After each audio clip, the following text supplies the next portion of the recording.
आज ईशा ने यूनिवर्सिटी नहीं जाना? अचानक ताईजान को ख्याल आया था। हाँ, मुझे भी ख्याल नहीं रहा। सुबह से वो कमरे से नहीं निकली। रात को भी शाम को ही कमरे में घुस गई थी। सुबह नमाज पढ़ते नहीं देखा। और तो और सुबह पौधों को पानी तो ज़रूर देती है। आज वो भी नहीं दिया। शहबाज हैदर ने एक नज़र माँ को देखा और खामोशी से नाश्ता करते हुए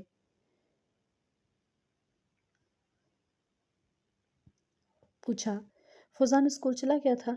अचानक ख्याल आने पर पूछा। हाँ, वो तो चला गया था। तैयार श्यार होकर बाहर आया था। कह रहा था कि मामा को बुखार है। रात भी इसकी तबीयत ख़राब थी। खुदा खैर करे। जाओ सुलेहा देखो ईशा क्या कर रही है।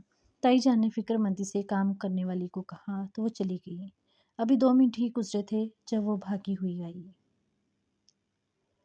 बेगम साहिबा, बेगम साहिबा, ईशा बीबी तो बेहोश पड़ी हुई हैं, बुखार से तप रही हैं।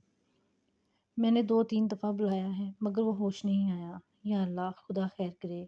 क्या कह रही है तू? जुलेहा अब इतनी ख़राब तबीयत भी नहीं थी। बची ताईजा अम्मी तो फ़ौरन ईशा के कमरे की तरफ भागी थीं। इनके पीछे अम्मी और हैदर भी साहब भी थे। शहबाज हैदर जो नॉर्मल ही थे, इनके चेहरे पर भी परेशानी झलकी। कल के वाक़ये के बाद उन्होंने इसे नहीं देखा था। वो भी ट्रे एक तरफ धकेल कर इसके कमरे की तरफ चल आए। वो बेसुध बिस्तर पर पड़ी हुई थी। ताई अम्मी इसके हाथ पैर सहला रही थीं तो अम्मी ने पानी लेकर इसके मुंह पर छींटे मार रही थीं। बड़ा तेज बुखार है इसे, या अल्लाह रहम कर। ताईजान तो बस रो देने को थी। वो दरवाजे पर ही रुके हुए थे।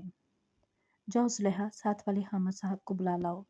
वो इस वक्त घर पर होंगे। जल्दी करो। उन्होंने आगे बढ़कर इसकी नब्ज चेक की। डूबती उभरती हालत थी। वो एकदम घबरा के थे। जुलेहा फ़ौरन बाहर को भागी। हामिद साहब डॉक्टर थे। अपना बैग लेकर फ़ौरन आ गए। ईशा का बीपी चेक करने लगे। बच्ची का बीपी बड़ी तरह लो है। बच्ची की कंडीशन बहुत ख़राब है। इतना लो बीपी कुछ भी हो सकता है।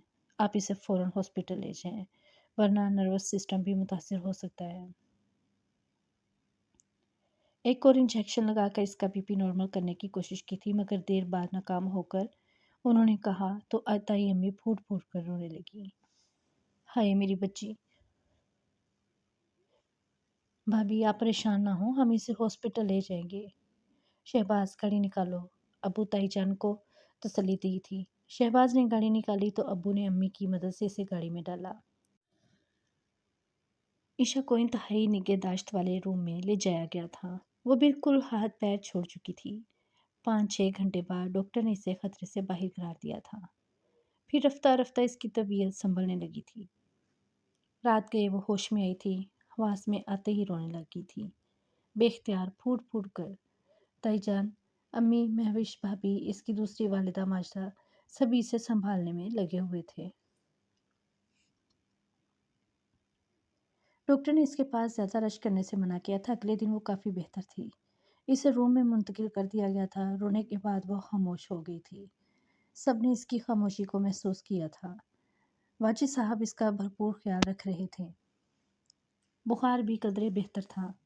फुजान जिसने पिछला सारा दिन ईशा के बगैर गुजारा था, ख़ास तौर पर रात को इसने शहबाज हैदर को बहुत तंग किया था।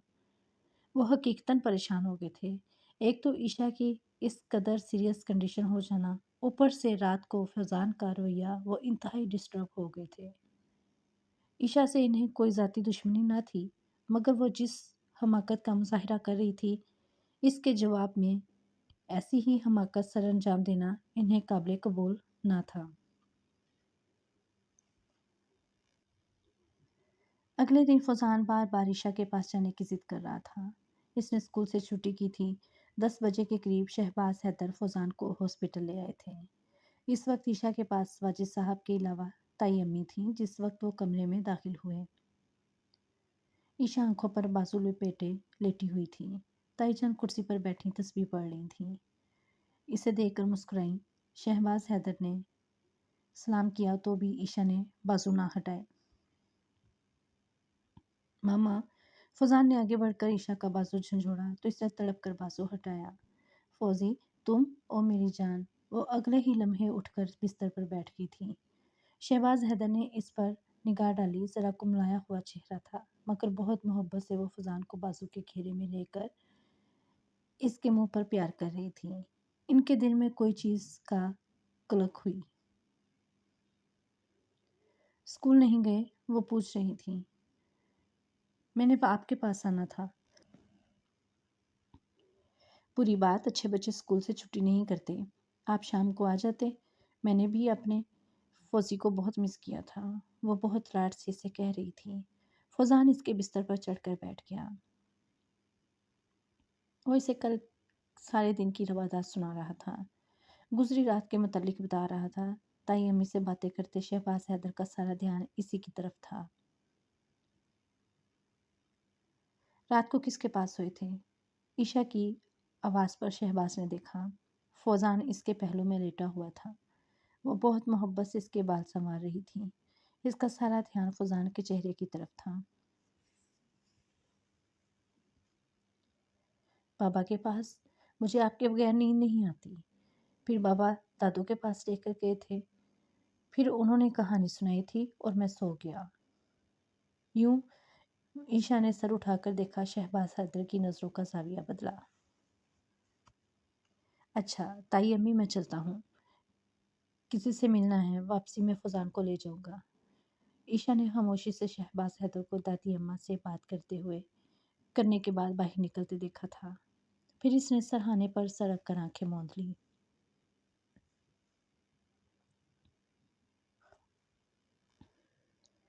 आप मुझसे इतनी नफरत क्यों कर रहे हैं शहबाज? मैं मर जाऊंगी। वो सिसक पड़ी। सारा दिन फौजान इसके पास रहा था। शाम का खाना क्यूम चचा लेकर आए थे। खाना खाने के बाद फौजान के पास ही बिस्तर पर लेट गया था। क्यूम ने फौजान को ले जाना चाहा था, मगर वो नहीं गया था।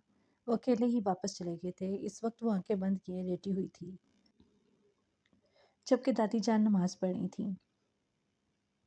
फौजान सो गया था। शहबाज हैदर कमरे में दाखिल हुए तो रुक गए। सारा दिन वो अपने काम के सिलसिले में मसरूफ रहे थे। इनका ख्याल था फौजान घर चला गया होगा। कयूम ने इन्हें फ़ोन करके इन्हें फौजान को ले आने का कहा था, इसलिए वो यहाँ आए थे। मगर इस वक्त वो ईशा के साथ बिस्तर पर लेटा सो रहा था। फौजान। उन्होंने बिस्तर के करीब आकर आवाज़ दी तो ईशा ने पट से आंखें खोल दी। नज़रें सीधी इनकी आंखों से टकराई थीं। कितनी शिकायती निगाहें थीं। शहबाज ने लब भींच लिए। तलखी से ईशा ने भी आंखें फेर ली। ये तो सो गया है। फौजान को देखकर उन्होंने कहा तो वो चुप रही। कैसी तबीयत है अब तुम्हारी? इन्हें भी शायद ख्याल आ ही गया था। वो तलखी से देकर सर झुका गई। बुखार उतरा? बेबसी से इसने गहरा सांस लेते इसने गर्दन हिला दी। वो बहुत चाहने के बावजूद इनके रवैये पर भी इनसे बेतनाई नहीं बरत सकती थी। ताई अम्मी तो नमाज पढ़ रही हैं। मुझे अब चलना चाहिए, काफ़ी देर हो गई है। फौजी उठो, घर चलें। उन्होंने फौजी को उठाना चाहा तो इसने रोक दिया। प्लीज़ इसको सोने दें, इसकी नींद ख़राब होगी। मगर मैं इसे यहाँ भी नहीं छोड़ सकता। तुम तो शायद कल डिस्चार्ज होगी, तो आप इसे ऐसे ही उठा कर ले जाएं। ये उठने के बाद यहाँ आने की ज़िद करेगा। इसने उलझे लहजे में कहा तो वो खामोशी से इसे उठाने लगे। तभी इनका हाथ ईशा के दहकते बाजू से छुआ था। यूँ लगा जैसे दहकते अंगारों को छू लिया हो। उन्होंने एकदम रुक कर इसे देखा। तुम्हें तो अभी भी बहुत तेज़ बुखार है। फौजान को उठाने के बजाय फिक्रमंदी से पूछा। वो हंसती। क्या फ़र्क पड़ता है, मरने वाली तो फिर भी नहीं। वो खुद अजियती की हद पर थी। उन्हें लब भैंच कर एकदम एहसास नदामत से घेरा। वो इनकी तरफ से इस हाल को पहुंची थी। इन्हें एहसास था। मगर ईशा प्लीज़। उन्होंने इसकी दहकती कलाई पर हाथ रखा तो इसने सराय से हाथ खींच लिया। प्लीज़ अपने बेटे को लेकर जाएं यहाँ से। मुझ पर यह मेहरबानियाँ ना किया करें। मेरा दिल खुश फहमियों में मुतला होने लग जाता है। बहुत नफरत करते हैं आप मुझसे। मैं इसी काबिल हूँ। जाइए यहाँ से। नहीं मरने वाली मैं। धीमी जलती सुलगती आवाज़ थी। वो बगैर आवाज़ पैदा किए हाथों में चेहरा छुपाए फूट फूट कर रोने लग गई थी। वो इसे कुछ कहना चाहते थे। कोई जुमला इनके लबों पर आते आते रह गया। ताईजान की मौजूदगी का ख्याल करते उन्होंने एक तेज़ काबिल रहम नज़र इस पर डालकर फौजान को उठाया था। वो कमरे से बाहर निकल गए थे, मगर वो मुसलसल रो रही थी। तकिए में मुंह छुपाए शिद्दत से आंसू बहा रही थी। वो हॉस्पिटल से आने के बाद 2 दिन दादी जान के यहाँ रही, फिर अपना सामान लेकर वाजा साहब के यहाँ चली आई। अम्मी के बरक्स इसके तीनों भाई-बहन इससे बेपनाह मोहब्बत करते थे। वो अक्सर इनके बेपनाह इसरार पर इनके यहाँ आकर रहती थी। अब भी खुद को पुरस्कून करने चली आई कि वहाँ बहुत कोशिश के बावजूद शहबाज हैदर से सामना हो ही जाता था और हर बार वो नए सिरे से उधर जाती थी। इसके दिल को जो ठेस पहुंची थी वो खुद को नॉर्मल करना चाह रही थी, इसलिए इधर आ गई। यूनिवर्सिटी भी यहाँ से चली जाती थी। शहबाज हैदर ने इसे बुरी तरह नफरत से धुतकारा था। अंदर की ये तकलीफ कम ही नहीं हो पा रही थी। इधर आकर बहन भाइयों में उलझ कर वो खुद को संभालने की कोशिश कर रही थी। फौजान इसके बगैर कैसे रहना है, रात को किसके पास सोता है, वो फिलहाल ये नहीं सोचना चाहती थी। बस अपने आप को समेट रही थी कि फिर से पहले जैसी हो जाए। अभी से यहाँ आए चौथा दिन ही था कि क़य्यूम चाचू से लेने आए। घर चलो, सब तुम्हें बहुत मिस कर रहे हैं, ख़ास तौर पर फौजान तुम्हारे बगैर किसी और के काबू में नहीं आ रहा। बहुत मुश्किल है इसे संभालना। उन्होंने आने की वजह बताई। क्यों? इसके पापा तो इसके पास ही हैं। ना चाहते हुए भी इसका लहजा तल्ख हो गया। वो हंसती है। वो अपने पापा से ज़्यादा तुमसे अटैच है। सारा दिन तुम इसे बहला दे लेती हो, मगर रात को इसे संभालना मुश्किल हो जाता है। न जाने तुम इसे कैसे सुला लेती हो। रो रो कर सारा घर सर पर उठा लेता है। उन्होंने बताया तो जानबूझकर बेहिस बन गई। अब सारी उम्र तो मैं इसके साथ रहने से रही। इसके लबों से तल्खी से ये जुमला निकला। वो मुस्कुरा दिए। वो बात की बात है, जब तुम्हारी शादी होगी तो देखा जाएगा। वो इनका चेहरा देखेगी। दिमाग में शहबाज हैदर के जुमले सनसनाने लगे। मैं अभी तो नहीं जाऊंगी, पहली दफ़ा कुछ अरसा रहने आई हूँ, बल्कि पूरा हफ्ता रुकने का इरादा है। फुजान के पापा किस मर्ज़ की दुआएं हैं।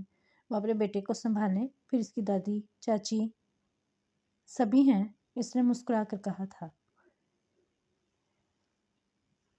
वहाँ सब है, मगर तुम नहीं।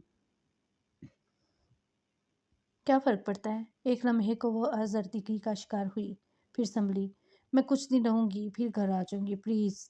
फौजान की हिमायत में वो इस कदर गिरी थी और अब इसे खुद पर बंद बांधने थे। वो नहीं गई थी। मज़ीद 2 दिन गुजारे थे। इस रात खाने के बाद वो सब चाय पी रहे थे जब शहबाज हैदर चले आए। 6-7 दिनों बाद सामना हो रहा था। यूँ लग रहा था कि जैसे सदियों बाद देख रही हो। वो अपनी इसी कैफियत पर कंफ्यूज हो गई। सलाम दुआ के बाद वो बिल्कुल बुत की तरह बैठी रही। ईशा, तुम अपना सामान तैयार कर लो, मैं तुम्हें लेने आया हूँ। चाय के बाद उन्होंने इसकी तरफ रुख करके कहा तो वो चौंकी। हैरान होकर इनका संजीदा चेहरा देखा। वो तो समझी थी कि वो यूं ही अब्बू से मिलने आ गए हैं, मगर जी।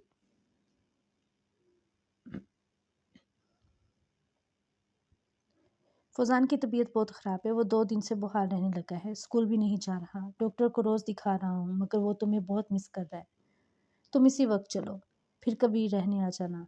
उन्होंने तफसीली बताया तो वो होंठ दांतों तले दबा गई। फुजान से दूर रहने की खुद ही उन्होंने सजा तजवीज़ की थी और खुद ही अब अंदर ही अंदर फुजान की तबीयत का सुनकर परेशान भी हुई। वो कभी भी खुद से इसे इतने दिन दूर नहीं रही थी। न जाने कैसे अपने दिल को मार रही थी, सिर्फ और सिर्फ इस शख्स की वजह से।